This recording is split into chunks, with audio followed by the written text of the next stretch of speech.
بسم اللہ الرحمن الرحیم۔ السلام علیکم۔ آج کی ہماری کہانی بھی بہت ہی پیاری اور بہت بڑا لیسن لیے ہوئے ہے۔ کہانی کا آغاز کرتے ہیں کہ آج اس کی شادی تھی اور میں بالکل چھت پر بیٹھا ہوا اس کے گھر کی سجاوٹ کو دور سے دیکھ رہا تھا۔ میرے ہاتھ میں موبائل تھا۔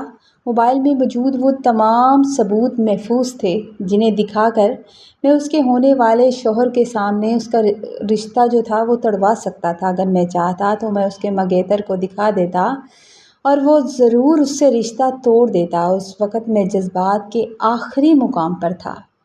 میری آنکھوں سے بے اختیار آنسو بہہ رہے تھے اور وہ تمام تذلیل آج مجھے یاد آ رہی تھی جو اس نے کی تھی، اور شدت غم سے میری آنکھیں سرخ ہو رہی تھی کہ اچانک پیچھے سے میری بہن آئی اور میری بہن نے آ کر میرے کندھے پر ہاتھ رکھا، پھر میرے ہاتھ میں موجود اس موبائل کو دیکھ کر بڑی سنجیدگی سے کہنے لگی کہ جو تم سوچ رہے ہو ایسا مت کرنا، کیونکہ کہتے ہیں کہ جو عزت نہیں کرتا وہ محبت نہیں کرتا۔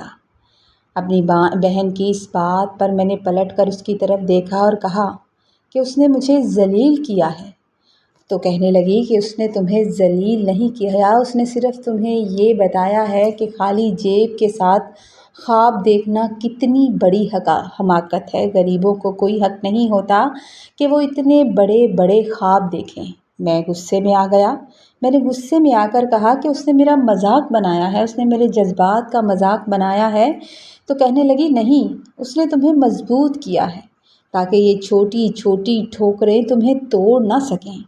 وہ مجھے کہہ کر چلی گئی، مگر میں اس کی باتیں سن کر حیران رہ گیا اور میں نے دل میں پکا ارادہ کر لیا تھا کہ میں ایسا کچھ بھی نہیں ہونے دوں گا۔ جس طرح اس نے مجھے کہیں کا نہیں چھوڑا، میں بھی اسے کہیں کا نہیں چھوڑوں گا۔ جس طرح اس نے میرے جذبات اور میرے سب غریبی کا مذاق بنایا ہے، میں ضرور اس کو بتاؤں گا کہ اس نے غلط کیا ہے۔ یہ سوچ رہا تھا۔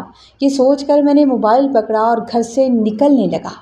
جیسے ہی گھر سے نکلنے لگا میری بہن نے میرا بازو پکڑا، مگر میں نے زبردستی۔ میرا نام ناصر ہے اور میری زندگی کی کہانی تب سے شروع ہوئی جب سے میں نے ہوش سنبھالا تھا۔ جب ہوش سنبھالا تھا تو ہوش سنبھالتے ہی ماں نے مجھے تلخ حقیقتوں سے روشناس کرایا تھا۔ ماں نے بتایا تھا کہ تمہاری ایک بہن ہے اور وہ تمہاری ذمہ داری ہے، جبکہ تمہارا باپ سر پر موجود نہیں ہے، تم یتیم ہو۔ تو اس لیے کبھی بھی بڑے بڑے خواب مت دیکھنا، اور اگر بڑے بڑے خواب دیکھنے ہیں تو خود محنت کرنی ہے اور خود کو اس قابل بنانا ہے کہ بڑے خواب دیکھ سکو، ورنہ بڑے خوابوں کو اپنی آنکھوں میں آنے کی اجازت نہیں دینی۔ میں نے سرکاری اسکول میں پڑھنا شروع کر دیا تھا اور سرکاری اسکول میں بڑی مشکل سے میں نے میٹرک پاس کیا تھا۔ تو ماں نے مجھے ایک گاڑی کے مکینک کے پاس کام سیکھنے کے لیے بھیج دیا، کیونکہ میری ماں کے پاس خرچ نہیں تھا کہ وہ میرا خرچ اٹھا سکے یا مجھے آگے پڑھا سکے یا میری کتابوں کا یا یونیفارم کا خرچ اٹھا سکے۔ بمشکل سے ہمارے گھر کا خرچ چلتا تھا۔ ہمارا گھر دادا دادی کے زمانے کا ایک انتہائی پرانا سا مکان تھا جو میرے باپ کے حصے میں آیا تھا، اور باپ کے بعد وہ ہمارے حصے میں آیا تھا، جس کی دیواریں وقت کے ساتھ ساتھ اپنی عمر پوری کر چکی تھی۔ ہمارے گھر کے بالکل سامنے، میرے گھر کے سامنے ایک بہت بڑی اور عالی شان کوٹھی تھی جو میرے سگے چچا کی تھی، میرے باپ کے سگے بھائی کی تھی، جو پیسوں سے کھیلتا تھا اور جس کے پاس پیسے کی کوئی کمی نہیں تھی۔ میرے سگے چچا کے 2 بیٹے تھے اور دونوں ہی ملک سے باہر سعودی عرب میں ہوتے تھے۔ وہاں سے وہ ڈھیر سارا پیسہ بھیجتے تھے، جس کے دم پر یہاں میرے چچا اور اس کی فیملی یعنی کہ میاں بیوی اور ان کی ایک بیٹی عیش کیا کرتے تھے۔ ان کی ایک لاڈلی بیٹی سارہ تھی جو ان کے پاس ہوتی تھی۔ میں ہر صبح سویرے اپنے پرانے کپڑوں میں ملبوس جب گھر سے نکلتا اپنے کام کے لیے جا رہا ہوتا تھا، میں اپنے کام کے تئیں بہت مخلص اور ماں کی دی ہوئی نصیحتوں کو اپنا اوڑھنا بچھونا بنائے ہوئے ہوتا تھا۔ جا رہا ہوتا تو چچا کی کوٹھی کی طرف دیکھ کر میرے دل میں ایسا نہیں تھا کہ کبھی حسد آیا ہو، البتہ دل میں یہ بھی خیال، یہ احساس ضرور ہوتا تھا کہ کاش میرے پاس بھی اتنا پیسہ ہو کہ میں اپنی ماں کی زندگی آسان کر سکوں، اسے اتنے وسائل دے سکوں، اسے اتنا پیارا گھر بنا کے دے سکوں۔ میں جب بھی کام پر جانے کے لیے گھر سے نکلتا